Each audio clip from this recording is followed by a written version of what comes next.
7 چیزیں گھر میں لازمی رکھا کریں۔ 7 چیزیں ایسی ہیں جن کو گھر میں رکھنا بہت ضروری ہے۔ نبی کریم صلی اللہ علیہ وسلم کا یہ واقعہ سننا ہر مسلمان پر فرض ہے۔ بسم اللہ الرحمن الرحیم۔ محترم ناظرین، آج کی ویڈیو ہر اس مسلمان کے لیے ہے جو اپنے گھر میں اللہ پاک کی مدد دیکھنا چاہتا ہے، ہر اس مسلمان کے لیے ہے جو اپنے گھر میں چین، سکون، برکت، ہر بیماری اور مصیبت سے بچنا چاہتا ہے۔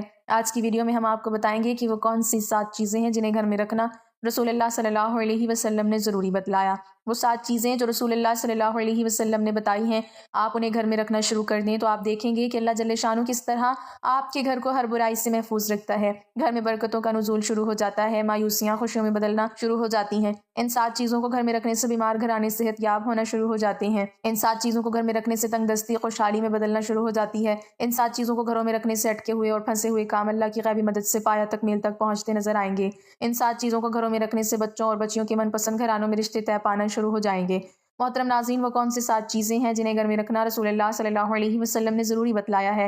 وہ 7 چیزیں بھی ہم آپ کے ساتھ شیئر کریں گے، لیکن اس سے پہلے ہم آپ کو بتانا چاہتے ہیں کہ جو شخص کی 7 کلمات یاد کر لے تو وہ اللہ تعالیٰ کے ہاں باعزت ہوتا ہے، فرشتے اس کی تعظیم کرتے ہیں۔ وہ 7 کلمات کون کون سی ہیں؟ 7 کلمات بیان کرنے کے بعد پھر آپ کے ساتھ وہ 7 چیزیں شیئر کریں گے جنہیں گھر میں رکھنا رسول اللہ صلی اللہ علیہ وسلم نے ضروری بتلایا ہے۔ آقا ابو العاص رحمۃ اللہ علیہ فرماتے ہیں کہ جو شخص 7 کلمات یاد کر لے تو وہ اللہ تعالیٰ کے ہاں باعزت ہوتا ہے، فرشتے اس کی تعظیم کرتے ہیں، اللہ پاک اس کے گناہ بخش دیتے ہیں، خواہ سمندر کی جھاگ کے برابر کیوں نہ ہو۔ ایسا شخص حیات کی لذت محسوس کرتا ہے، اس کی حیات اور موت دونوں اس کے حق میں بہترین ہو جاتی ہیں۔ اول، ہر کام کے شروع میں بسم اللہ پڑھنا۔ دوسرا، ہر چیز کے ختم پر الحمدللہ کہنا۔ تیسرا، کہ کوئی غلط بات کر بیٹھو، کم ہو یا زیادہ ہو، تو اس کے بعد استغفر اللہ کہنا۔ چوتھا یہ کہ جب یوں کہو کہ کل فلاں کام کروں گا تو ساتھ ہی انشاءاللہ کہیں۔ پانچواں یہ کوئی ناپسندیدہ بات دیکھیں تو لا حول ولا قوت الا باللہ العلی العظیم پڑھیں۔ چھٹا یہ کہ جب کوئی مصیبت پیش آئے، جان کی ہو یا مال کی ہو، تھوڑی ہو یا زیادہ ہو، انا للہ و انا الیہ راجعون پڑھیں۔ ساتواں یہ کہ دن کے اوقات ہوں یا رات کے لمحات، اس کی زبان پر لا الہ الا اللہ محمد رسول اللہ جاری رہے۔ وہ کون سے 7 چیزیں ہیں جنہیں گھر میں رکھنا رسول اللہ صلی اللہ علیہ وسلم نے ضروری بتلایا ہے؟ وہ 7 چیزیں یہ ہیں۔ نمبر 1، زمزم کا پانی۔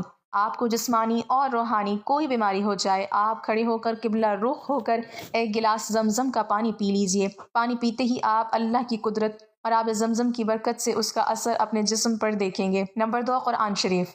قرآن پاک ایک ایسی کتاب ہے جس میں قیامت تک آنے والی مصیبت، ہر مصیبت کا علاج اللہ جل شانہ نے بتایا ہے، اور ہر بیماری کا علاج اللہ جل شانہ نے قرآن کریم میں بتایا ہے۔ اور یہ کہ جس گھر میں قرآن پڑھا جاتا ہے تو اللہ جل شانہ اس گھر کو ہر برائی سے بچائیں گے۔ نمبر 3، کلونجی۔ کلونجی کے بارے میں بنی طب میں آتا ہے، کلونجی میں لا علاج اور بڑی سے بڑی بیماری کا علاج پایا جاتا ہے سوائے موت کے۔ نمبر 4، کھجور۔ رسول اللہ صلی اللہ علیہ وسلم نے چوتھی چیز کھجور گھر میں رکھنا ضروری بتائی۔ کھجور کے بارے میں روایت آتی ہے جس گھر میں کھجور ہوتی ہے قیامت تک اس گھر میں فاقہ، غریبی کبھی نہیں آتی۔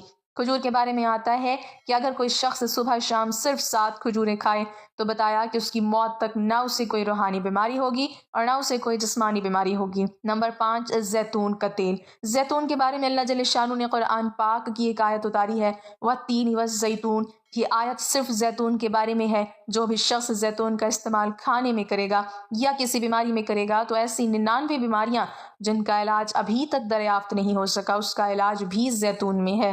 نمبر 6، شہد۔ شہد کے بارے میں اللہ جل شانہ نے قرآن کریم میں بھی فرمایا، اور شہد کے بارے میں طبنی میں بھی آتا ہے، 70 سے زائد بیماریوں کے شفا شہد کے اندر ہے۔ نمبر 7، رسول اللہ صلی اللہ علیہ وسلم نے ارشاد فرمایا کہ جس گھر میں سرکہ ہوگا اس گھر میں بہت برکت ہوگی۔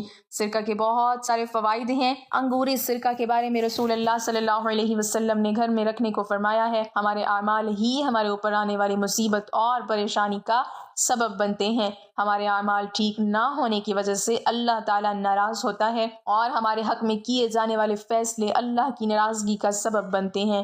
اگر ہم اللہ اور اس کے رسول صلی اللہ علیہ وسلم کی شریعت پر عمل کریں گے تو ہم دین، دنیا اور آخرت میں بھی کامیاب ہوں گے۔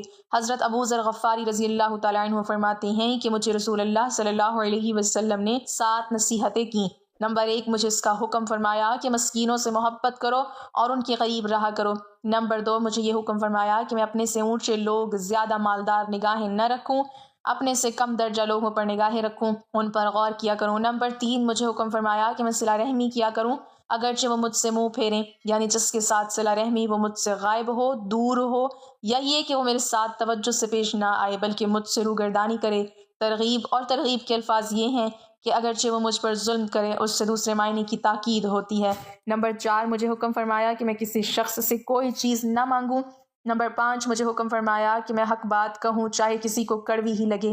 نمبر 6، مجھے حکم فرمایا کہ میں اللہ تعالیٰ کی رضا کے مقابلے میں کسی ملامت کرنے والے کی ملامت کی پرواہ نہ کروں، یعنی جس چیز سے حق تعالیٰ ناراض ہو اس کو اختیار نہ کروں۔ اس کے کرنے پر احمق لوگ ملامت کرتے تو کیا کریں۔ مجھے حکم فرمایا کہ میں لا حول ولا قوت الا باللہ بکثرت پڑھا کروں، اس لیے کہ یہ کلمات ایسے خزانے سے اتارے ہیں جو خاص عرش کے نیچے ہیں۔ اللہ پاک ہمیں بہتر عمل کرنے کی توفیق عطا فرمائے اور ہمارا خاتمہ ایمان پر فرمائے، آمین ثم آمین۔ ناظرین، کمنٹ باکس میں اللہ تعالیٰ کے 99 ناموں میں سے ایک نام ضرور ٹائپ کریں۔